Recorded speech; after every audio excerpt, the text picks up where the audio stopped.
اوس په څه زړه خاط شي، مطلب د غزل اوس به څه زړه خاط شي د ژوندون په رنګینیو کې، اوس به څه زړه خاط شي د ژوندون په رنګینیو کې، تیره چې ځواني شوه د وختونو بدبختیو کې. وا تیره چې ځواني شوه. زما ساده بدا ولس کې اوس هم ډېر داسې دي، زما ساده بدا ولس کې اوس هم ډېر داسې دي چې د ملا په تعویذونو باندې وغولېږي. چې د ملا په تعویذونو باندې ستا له کلي ځم هر څه ستا مبارک شه، ستا له کلي ځم هر څه ستا مبارک شه. یوه ستا د بېروخۍ په زړه ګیله وړم، یوه ستا د بېروخۍ په زړه ګیله وړم. د بیلتون درد مې ممکن نه دی چې د زړه نه وځي، د بیلتون درد مې ممکن نه دی چې د زړه نه وځي، د افسوس چیغې مې اکثر ځکه د خوله نه وځي، چېرته چې اور بلیږي ځای به خود هم هغه سوځي، چېرته چې اور بلیږي ځای به خود هم هغه سوځي، چاته چې پیښه وي نو زور به د هغه نه وځي. د ستا په تګ د زړه د کور صورت خال داسې شو، د ستا په تګ د زړه د کور صورت خال داسې شو، لکه د ژڼې جنازه چې د کاله نه وځي. سا د سکون او د قرار به مونږه هله واخلو، سا د سکون او د قرار، سا د سکون او د قرار به مونږه هله واخلو، چې پردی لاس د پښتونخوا د ګریوانه نه وځي. روشنه کومه دی ښکلا د امن رنګ د ژوندون، روشنه کومه دی ښکلا د امن رنګ د ژوندون، د سترګو ګوټه د زړه سود اخر د څه نه وځي. السلام علیکم ډیرو درنو خوږو کتونکو، زه یم ستاسو ورور ستاسو ملګری ذیشان کمال. خوږو کتونکو په دې خپرونه کې په دې بنډار کې تستړي مشي هرکلی وایم. خوږو کتونکو تاسو ته معلومه دی زموږ اکثر بنډارونه زموږ اکثر خپرونې ادبي ملګرو سره وي، خو نن زموږ د کوم ادبي بنډار دی ډېر خاص بنډار دی، ځکه چې زموږ دی ادبي بنډار ته یو داسې شخصیت ښکلا رابخلی دی. که تاسو وګورئ د دې عمر څه کوم هغه د پښتو هلو ځلو کې د پښتو ادب په دې لاره د خپله ځواني تېره کړې دی او تر اوسه پورې د پښتو ادب لپاره هلې ځلې کوي او ډېر ښکلی معیاري لیکې کړی دی. په خپل پښتو ادب کې ډېرې خورۍ کړي دي، که د جرګو لحاظ سره وي که د محفلونو سره وي. اوسه پورې لګیا دی روشن بنګش را سره دی، څه روشن بنګش نه به د ژوند له حقه څه پوښتنې او د شعري معلومات ترلاسه کوو. نه راځئ روشن بنګش ته په دې پروګرام کې ستړي مشي هرکلی وایو. ډېره مننه، خوشحاله اوسئ، ژوندی اوسئ. ډېره مننه روشن صاحب، څنګه یو تاسې ژوند مې څنګه دی؟ بس تېرېږي وروره، ژوند دی تېرېږي، الله یې په خیر تېرېږي، ښه یې اوسه. ډېره مننه، ښه وختونه ښه ساعتونه درته غواړو، څه بکیم کوم ژوند دی ښه تېر شي. روشن صاحب زموږ دي اورېدونکو څخه خپله لنډه پېژنګلو وکړه. داسې دا زما لیدونکو اورېدونکو، زه روشن بنګش یم، دنیا مې پېژندي که څوک مې نه پېژندي. نو د شلوزان اوسېدونکی یم، د ځوانۍ ډېر وخت مې په کویټه کې تېر کړی دی، هلته په ادبي هلو ځلو کې مصروف وم. د پښتو ادبي ملګري لیکوال رجسټر کویټه سره زه وم، 8 کاله ما هغوی سره کار کړی. هلته ډېر د پښتو نامتو شاعران، درویش صاحب، مقدس صاحب، عمر ګل اسکر، دا نور، سید ګوهر غوی، محمود ایاز پروفیسر، دا ټول زموږ پیشرو موږ ملګري وو، زموږ مشران هغوی سره ما وخت تېر کړی. بیا راغلی یم په 1998 کې، بیا راغلی یم دلته کورمې کې اوسم. ډېره مننه خوږو کتونکو، روشن صاحب د کورمې یو کلي شل افغان کې خپل ژوند شپې ورځې سبا کوي. روشن صاحب څومره وخت کېږي چې تاسو لیک کوئ؟ یاره وراره نو لیک خو مو ګډ وډ لیک چې و هغه هم 3 اتیا کولو که نه، خو بس هغه بیا چې محفل کې د ملګرو قربت را حاصل شو د شاعرانو، نو دا په کویټه کې د ملګري لیکوال تنظیم رجسټر هغه ملګري وو، هغوی سره کله زه میلاو شوم، هغوی صحبت مې اختیار کو. دا 1991 وو، نو 1999 پورې زه هغوی سره وم. هغه وخت نه ما 1999 دا د پښتو لیک شروع کړو په باقاعده توګه. ډیره مننه. ډیر وخت کیږي د پښتو لیکوي، څومره لیک می کړی دی تر دې دمه؟ یاره پخوا خو چې کوم لیک ورور هغه 2-3 کتابه خو ضایع شو. که ما ته ویل چې 8 کاله خو دا شاعري هرشی پټ کول که نه پیدو پینا چې څنګه دي څنګه نه. نو 1991 چې موږ شاعري شروع کړه، اول کتاب زما په 2000 کې راغلو، روخان فکرونه په 315 صفحو مشتمل و. نو بیا هغه نه پرله پسې ما کال په کال کتاب راتلو. دا 1913 پورې بیا زما 13 کتابونه راغله. نو دا 1-2 کاله بس لږ معذور غوندې شوم، سترګې مې نظر مې کمزوره شو، مواد راسه پراته دي د 2 کتابونو، خو بس لاسرسی مې ورته نه کېږي په الحال. دا 13 کتابونه ما لیکلي دي. خوږو کتونکو، رفشن صاحب د پښتو ادب 18 کتابونه لیکلي دي، خو زموږ بدقسمتي دی میډیا نه او زموږ بدقسمتي دی چې دا دغه شیشې نه پناه دی. خو زموږ خوشقسمتي وښیه چې زموږ سره رفشن صاحب میلاو شو، ډېر کار یې کړی دی، 18 کتابونه یې لیکلي دي. مخکې مو څه اراده دی؟ بس مخکې ارادې خو څوک داسې هم نشي کولی، توکل په خدای دی چې څه کېدي، راځي به مخته. کتابونه مې شته دي، چاپ کوو به انشاءالله. نثر هم دی، نظم هم دی، کتابونه مې 2-3 نور هم شته. رفشن صاحب لیک مو ډېر زیات لیک کړی دی، زیات کار مو په چی شي کړی دی په پښتو ادب کې؟ ورور ما خو داسې زه داسې هر طرف تللی یم که نه، لکه هر فن مولا غوندې ما ته ټول وایي. ما سنجیده لیکل هم کړي دي، ما مزاحیه لیکل هم کړي دي، طنزیه، ما نثر هم لیکلی دی، نظم هم لیکلی دی، او ما د پښتو مرثیه هم لیکلې ده. کوم شي ته چې مرثیه وایي، واقع کربلا سره متعلق وي، مرثیه ما یو 2-3 کتابونه لیکلي. ډېر ښه. روشن صاحب د یوه بله پوښتنه، په شاعرۍ کې استاد لرو، زده کړه مې چا نه کړې وه؟ یاره اصل کې خو استاد وخت انسان استاد وي، بیا هم په باقاعده توګه د کویټه ملګري لیکوال چې کوم په دې کې مقدس خان معصوم چې د هغه ځای او سپینګیری اوس هم حیات ژوندی دی، هغه سره ما دا 2 کاله مغه سره تېر کړي. د ابتدایي الې په بې باندې زه هغه پوه کړی یم د ادب. ډېر ښه. رفشن صاحب تاسو د کوم کتابونه دي دوی چې کوم تاسو شعر کړي دي، شاعر مو کړي دي، دوی پاته داسې کوم ځای کې میلاویږي د تاسو کتابونه؟ دا خو په کورمه کې دا په میسم بوک کې میلاویږي، پړه چینار کې، او پته نشته چې په کوار بنو کې کوم ځای کې میلاوي، دا بیا ماته پته نشته. پېښور کې بیا په یونیورسټي پبلشر کې میلاویږي، یونیورسټي بوک ایجنسی کې میلاویږي، هغه پښتو اکیډمي بوک هاوس کې میلاویږي پېښور کې، نو داسې کابل کې میلاویږي، ډېر ځای کې میلاویږي. ډېره مننه. رفشن صاحب یوه بله پوښتنه، د شاعرۍ شوق مې څنګه پیدا شو چې تاسو د پښتو ادب په دې لاره قدم راکېښودو؟ د شاعرۍ قدم له ما زموږ اورېدونکو سره وړاندې کړي، ډېره مننه به وي. یاره زما وروره شاعري خو دا نه ده چې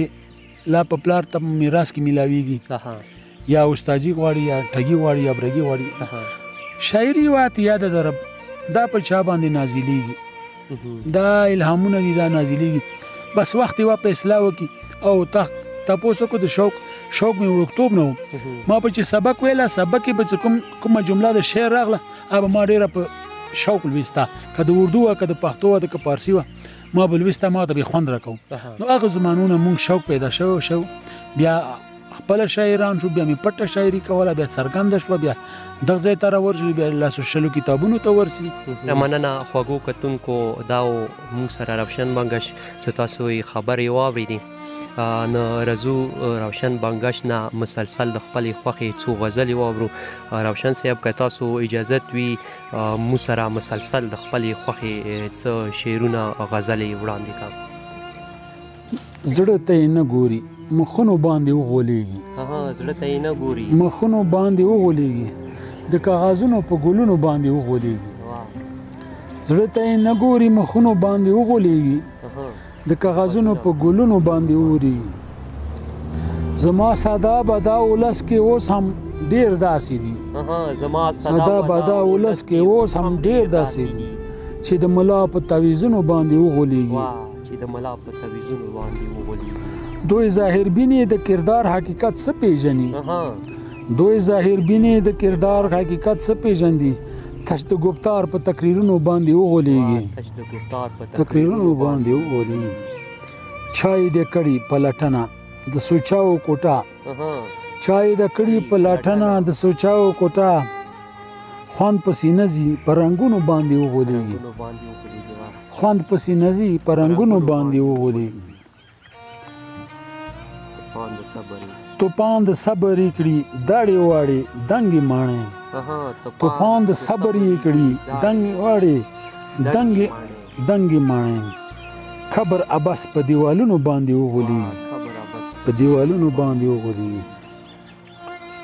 دانا روشن بیا کله کله دومره هم نادان شي دانا روشن بیا کله کله هم شي نادان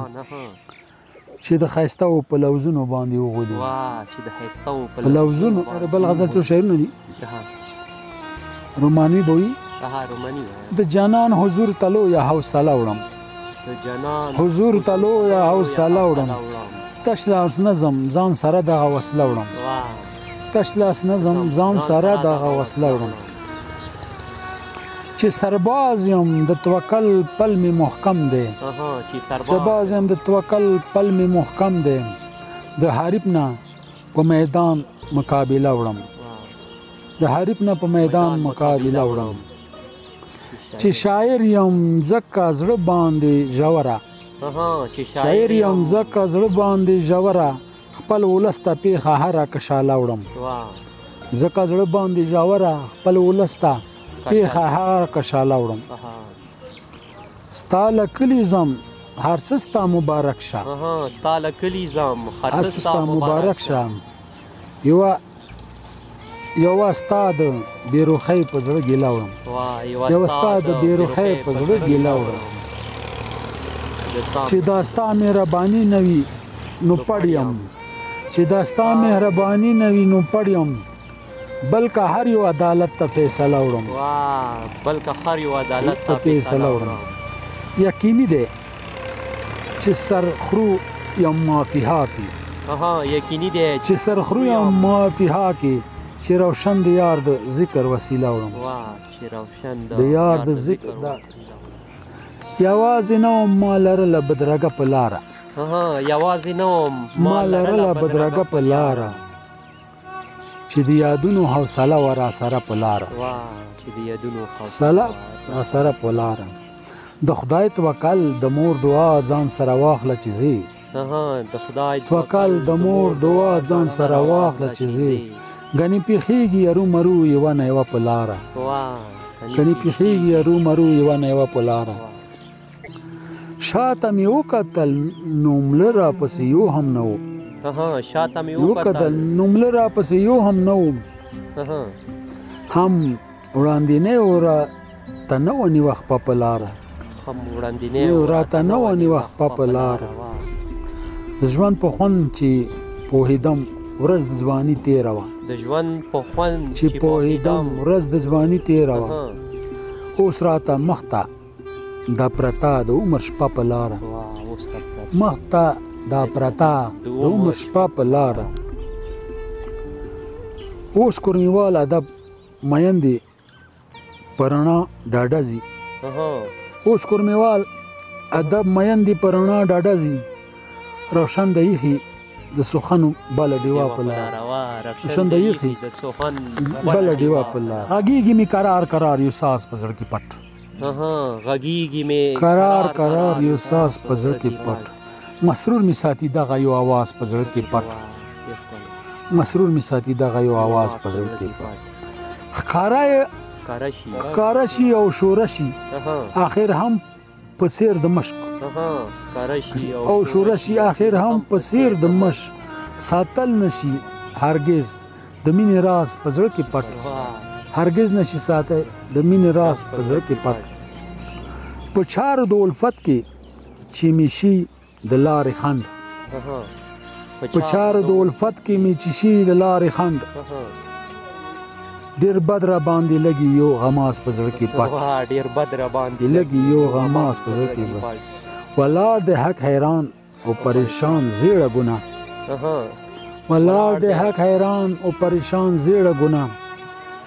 د کوم ضرورت سوچ کوي متاز په زړه کې پټ ضرورت سوچ کوي متاز په زړه کې پټ غرور زغمل نشم لکه ستر حمزه زه هم زغمل نشم لکه ستر حمزه زه هم خوړم د جانانه هر یو ناز په زړه کې پټ خوړم د جانانه هر یو ناز په زړه کې پټ پوهېږم د شیخه په فطرت او په ایمان پوهېږم د شیخه په فطرت او په ایمان په خوله د حقیقت او مجاز په زړه کې پټ په خوله د حقیقت او مجاز په زړه کې پټ یقین دی په محشر به یې سبب شي د بخشش یقین دی په محشر به یې سبب شي د بخشش روشن ته د حاصل کوم یو اعزاز په زړه کې پټ رفشن صاحب په اخره کې بس نوره تکلیف نه ډېر کوو د خپلې خوښې هغه غزل چې تاسو زیات خوښ وي هغه غزل سره وړاندې کړي اوس په څه زړه خاط شي مطلب د غزل اوس به څه زړه خاط شي د ژوندون په رنګینیو کې اوس به څه زړه خاط شي د ژوندون په رنګینیو کې تیره چې ځواني شوه د وختونو بدبختیو کې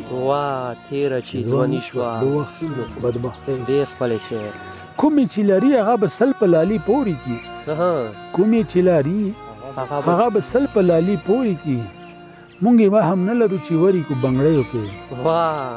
مونږ یې وهم کومې چې لري هغه به سل په لالي پورې کي مونږ یې وهم نه لرو چې وري کو بنګړیو کې زړونه د مینو بې پروا له محلونو وي زړونه د مینو بې پروا له محلونو وي مینې خو ټوکېږي ورشوګانو کې کېږدیو کې مینې خو ټوکېږي ورشوګانو کې کېږدیو کې او نوې معنی جوړې سړیتوب ته دولتونو کړې نوې معنی جوړې سړیتوب ته دولتونو کې کانو په مثال اوس حساب دی په غمیو کې کانو په مثال اوس حساب دی په غمیو کې څومره په اسانه خار ته لاړې زړه دی وبایلو څومره په اسانه خار ته لاړې زړه دی وبایلو مور پلار ساتلې وي په څومره مجبوریو کې مور پلار ساتلې وي په څومره مجبوریو کې دا شعر بیا رفشن صاحب څومره په اسانه خار ته لاړې زړه دی وبایلو پلار ساتلې په څومره مجبوریو کې دا خو فیصلې د احتسال د قوتونو دي دا خو فیصلې د احتسال د قوتونو دي ورځ شپې چې مونږ ته تزندې شوې په مریو کې ورځ شپې چې مونږ ته تزندې شوې په مریو کې او هغه ماښام اوس هم د روشن په زړه کې نقش دی هغه ماښام اوس هم د روشن په زړه کې نقش دی ته مې چې رخصت کې اسویلیو کې سلګیو کې ته مې چې رخصت اسویلیو کې سلګیو کې وګو کتونکو رفشن بنګش وو تاسو یې کلمونه واورئ د په دې هیله چې ستاسو د خوښې وړ وګرځېږي رفشن صاحب په اخره کې زموږ دي اورېدونکو ته پښتون ولس ته څه پیغام لاروئ مننه یار زموږ خو ټوله شاعري داسې ده چې هغه پیغام دی هغه مقصد دی هر یو شعر هر یو بند هر یو شعر غزل هر یو نظم هر یو هایکو څه چې دي په هغه کې همدا پند و نصیحت دی همدا د قوم ولس خبرې دي همدا معاشرې ته پوښې ستونزې دي څه اندوی نه ځنه داسې پټې ستونزې دي چې چاته پته نه وي هغه څرګندې شي هغوی څه مداوا وشي څه دردونه دي د معاشرې څه زخمونه دي په هغوی مرهم پټي وشي نور خو مونږ څه نشته ټولو ته زما دغه پیغام دی چې مینه وکړئ یو بل پسې قدم کېږدئ که څوک په شا ځي ته پسې قدم کېږدوه که څوک یو قدم کېږدي ته پسې 5 قدمونه کېږدوه مینه وکړئ ورورولي وکړئ او پښتو ادب ته زړه ورکړئ او ځان ورکړئ او خپل تاوان وکړئ د جیبه تاوان وکړئ کتاب واخلئ کتاب ولیکئ کتاب ولولئ کتاب چاپ کړئ نو من دا پیغام د ټولو لپاره ډېره مهرباني مننه ډېره مننه خوږو کتونکو دا و نن زموږ ادبي بانډار تر بل بنډاره پورې تر بلې ویډیو پورې ما ذیشان کمال ته راکړو اجازت د لوی الله په امان په مخه مې ښه